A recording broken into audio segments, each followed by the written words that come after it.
সেই ঢাকা থেকেই লক্ষ্য করছি মেয়েটি আমার দিকে যেন কেমন অদ্ভুত দৃষ্টিতে তাকিয়ে আছে। এখন কুমিল্লা পর্যন্ত চলে এসেছি, মেয়েটির দৃষ্টিতে কোনো পরিবর্তন নেই। একটা সময় মনে করেছিলাম মেয়েটি হয়তো টেরা, কিন্তু বাসের হেল্পার যখন টাকা নিতে আসলো তখন বুঝলাম মেয়েটি সুস্থ। আমি 5-6 মিনিট অন্তর অন্তর মেয়েটির দিকে তাকাই। যতবার তাকাই ততবার ওই দেখি সে ডেপ ডেপ করে এক দৃষ্টিতে তাকিয়ে আছে আমার দিকে। দ্বিতীয়বার মনে হলো মেয়েটা আমার দিকে নয়, হয়তো তার কোনো নিকটাত্মীয় বা প্রিয়জন আমার পাশে বসে আছে, হয়তো তার দিকে তাকিয়ে আছে। কিন্তু না, আমার পাশের লোকগুলো কয়েক দফায় পরিবর্তন হয়েছে, নতুন লোক বসেছে, কিন্তু মেয়েটা সেই অদ্ভুত দৃষ্টিতে তাকিয়ে আছে আমার দিকে। মেয়েটার এরকম চাহনিতে অনেকটা বিভ্রান্তিতে আর অস্বস্তিতে পড়ে গেলাম। ফেসটা ঢাকা কালো মুখোশে, চোখের মাঝে মাইনাস পাওয়ারের চশমা। মেয়েটার চোখ দুটি ছাড়া আর কিছুই আমার কাছে স্পষ্ট নয়। আমি ঢাকা থেকে বাড়ি ফিরছি 6 মাস পর। 2 দিন পর আমার বিয়ে। অবশ্য বিয়ে ঠিক করা আছে কাজিনের সাথে। বিয়েটা আব্বু আম্মু হুট করে ঠিক করে ফেলেছে, এতে আমার অমত নেই। আমার কথা হচ্ছে, বাবা মায়ের পছন্দের উপরে পৃথিবীতে আর কোনো পছন্দ হতে পারে না। আর আমি সেই রকম ছেলেও না যে প্রেম টেম করে বিয়ে করব। প্রেমের উপর আমি একদম বিশ্বাসী না। বউ আর প্রেমিকা কখনো এক হতে পারে না। বাবা মা খুব শখ করে নাম রেখেছে হিমেল, কিন্তু তারা ভাবেনি তাদের সন্তান হিমেল হওয়ার মতোই কোমল স্বভাবের হবে। মাস্টার ডিগ্রি শেষ করে বর্তমানে রবি সিম কোম্পানিতে ছোটখাটো একটা জব করছি। আমার এই কোমল স্বভাব দেখে কোম্পানিতে আমাকে সিলেক্ট করে, বিকজ এসব কাজে এরকম স্বভাবের মানুষই প্রয়োজন বেশি। রুক্ষ স্বভাবের মানুষ একদম কাজে পারফেক্ট নয়। মেয়েটির দিকে আর না তাকিয়ে জানলা দিয়ে বাইরে তাকিয়ে আছি। মনে চলছে হুলস্থুল তুলপার। কে হতে পারে মেয়েটি? ভাবভঙ্গি দেখে মনে হচ্ছে মেয়েটির সাথে সম্পর্ক কত জনমের, কিন্তু আমার তো নিকট আত্মীয় ছাড়া তেমন কোনো পরিচিত নেই। ও হ্যাঁ, আমার অফিসে তো অনেক মেয়ে আছে, কিন্তু তাদের সাথে এত পরিচিত নয় আমি। তাদের মধ্যে কেউ নই তো? না না, তাদের মাঝে কেউ হলে তো পরিচয় দিত। কুমিল্লা কোটাবাড়ি আসার আগেই একটা গ্যাস পাম্প পড়ে, সেখানে বাস থামালো। দীর্ঘ জার্নির পরে একটু সময় দিল সবাইকে ঘোরাফেরার জন্য। আমার শরীরটাও কেমন জমে গেছে, অঙ্গ প্রত্যঙ্গ একটার সাথে আরেকটা খাপ খেয়ে বসে গেছে। শরীরটা মোচড় দিয়ে উঠতেই অনেকগুলো মটকা ফুটলো।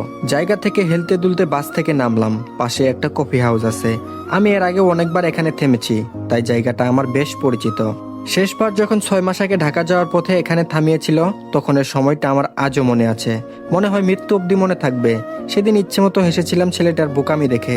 সেদিন বাস যখন এখানে থামলো, যে যার মতো নেমে পড়লো। একটা 27-28 বছরের যুবক আমার পাশের সিটেই বসে এসেছিল সারাটা পথ। লোকটার কথাবার্তায় মনে হয়েছিল অর্ধ উন্মাদ। পুরোটা পথ একটা মেয়ের সাথে বকবক করতে করতে এসেছে।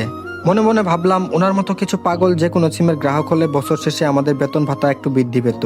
যাই হোক, লোকটাও তখন আমার সাথে নামলো। এই কফি হাউসে ওনার সাথে পুরো 15 মিনিট বসেছিলাম। ভদ্রলোকের মোবাইল আর কান থেকে নামছে না, কফি খাচ্ছে আর কথা বলছে। যাই হোক, 15 মিনিট পর হেল্পার ডাকলো গাড়িতে গিয়ে বসার জন্য। আমি গিয়ে বসলাম আমার সিটে। একটু পর লোকটা হন্তদন্ত করে এসে সিটের আশেপাশে একটু তাকিয়ে হৈ হুল্লোড় শুরু করলো। আমার ব্যাগ, এই আমার ব্যাগ কই? আমি তো বোকা বনে গেলাম লোকটার কথা শুনে। এদিকে ড্রাইভারও বাস ছেড়ে দিল, কিন্তু লোকটার হইচই দ্বিগুণ হয়ে গেল। আমি বললাম, ভাই আশেপাশে ভালো করে দেখেন। লোকটি বলল, দেখলাম তো, কই? কোথাও নেই। আপনি একটু সরেন তো। বুঝতে পারলাম লোকটা আমাকে সন্দেহ করছে। যাই হোক, কারো কোনো কিছু হারানো গেলে যে কাউকে সন্দেহ করতেই পারে, এতে দ্বিমত পোষণ করতে নেই। লোকটা চিত হয়ে কাত হয়ে সবটা জায়গা পরীক্ষা করলো, কিন্তু কোথাও তার ব্যাগের অস্তিত্ব নেই। ওনার চিল্লাচিল্লি শুনে হেল্পার সহ বেশ কয়েকজন এগিয়ে আসলো। হেল্পার বলল, কি হয়েছে ভাই? লোকটি বলল, কি আর হবে ভাই, এই দেশটার এত অধপতন হয়েছে তা আর বলার অপেক্ষা রাখে না। 10-15 মিনিটের জন্য একটা ব্যাগ এক জায়গায় নিরাপদ না। পাশে থাকা একটা মুরব্বী বলল, ভালো করে সব জায়গায় দেখেছো? লোকটি বলল, ভালো করেই তো দেখেছি, চুরি হলে কি আর বাসে থাকবে? মুরব্বী বলল, আচ্ছা, এখানে আমাদের বাসের সবাই ছিল, বাইরের লোক ছিল না। তোমার যদি সন্দেহ থাকে তাহলে পুরো বাসটা চেক করতে পারো। মুরব্বীর কথা লোকটির মনে ধরলো। সে বাস থামিয়ে একেবারে বাসের সব জায়গা পরীক্ষা করলো, এবং কি ছাদসহ বাসের নিচে আসবাবপত্র রাখার জায়গাটিতেও। তারপর আশেপাশে থাকা আরেকজন বলল, খেয়াল করে দেখেন তো গ্যাস পাম্পে ফেলে এসেছেন কিনা। লোকটি বলল, তাই তো। সবার সিদ্ধান্ত, আবার ড্রাইভার গাড়ি ব্যাক করে গ্যাস পাম্পের দিকে ছুটলো। লোকটিকে বললাম, আপনার কাঁধে কি ভাই? লোকটি তড়িৎ গতিতে কাঁধে তাকিয়ে মুচকি হেসে বলল, হাই হাই, ব্যাগ তো আমার কাঁধে। আমি লক্ষ্য করলাম পাশে থাকা লোকজন হাতের অংশে শার্টের কালার ভাঁজ করছে। সবাই ধীর পায়ে এগিয়ে আসছে লোকটির দিকে। সবার চোখের দৃষ্টি পড়তে অসুবিধে হলো না।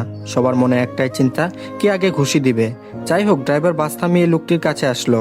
ড্রাইভার বলল, গাড়ি থেকে নাম। লোকটি বলল, কেন? ড্রাইভার বলল, কথা বলবি না, সোজা গাড়ি থেকে নাম। লোকটি বলল, আমি গাড়ি থেকে নামবো কেন? টাকা দিয়ে টিকিট কেটেছি।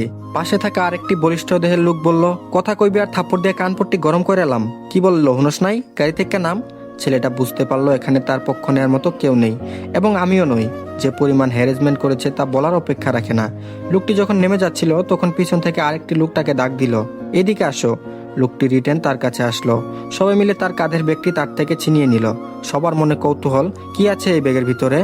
ব্যাগের চেন খুলে সবাই সবার দিকে তাকাতে আরম্ভ করলো। একটা মিডিয়াম আকারের পুতুল আর তার এক সিট প্যান্ট শার্ট, সবার রাগটা বেড়ে আরো দ্বিগুণ হয়ে গেল। আমি হেসে ফেললাম। তারপর লোকটিকে বললাম, পুতুল কি মেয়ের জন্য নাকি ছোট বোনের জন্য? লোকটি আমতা আমতা করে বলল, গার্লফ্রেন্ডের জন্য। এতক্ষণ স্মৃতির আড়ালে একটা জিনিস মনেই নেই, কেউ একজন আমাকে আড়াল থেকে দেখছে। নজর গেল 30 মিটার দূরে সেই ফাঁকা বেঞ্চের পাশে। মেয়েটা এবার আমার দিকে মাঝে মধ্যে আর চোখে তাকাচ্ছে। মনে মনে ভাবলাম, গোয়েন্দা সংস্থার কেউ নাকি? গোয়েন্দার লোক হলে তো এভাবে ফলো করতো না। আমার মনে হয় হয়তো মেয়েটা বিপদে পড়ছে, আমার কাছে কোনো সাহায্য চাইছে, কিন্তু মুখ ফুটে বলতে পারছে না। এখন আমি কি স্বেচ্ছায় এগিয়ে যাব মেয়েটার কাছে? না, এই শহরে দুই পায়ের জাতির উপকার করতে নেই। কখন আবার কোন ঝামেলায় আমাকে ফেলে দিয়ে কেটে পড়ে কে জানে। মানবতার প্রতিমূল্য জিব্রাইল ফেরেশতা সেই কবেই পৃথিবী থেকে বিদায় নিয়ে গেছে। আর কিছু জিনিস বাকি আছে নেওয়ার মতো, সেগুলো নিতে পারলে কিয়ামত সন্নিকটে। শুধু শুধু বিপদে পড়তে চাই না, যেভাবে আছি সেভাবেই ভালো।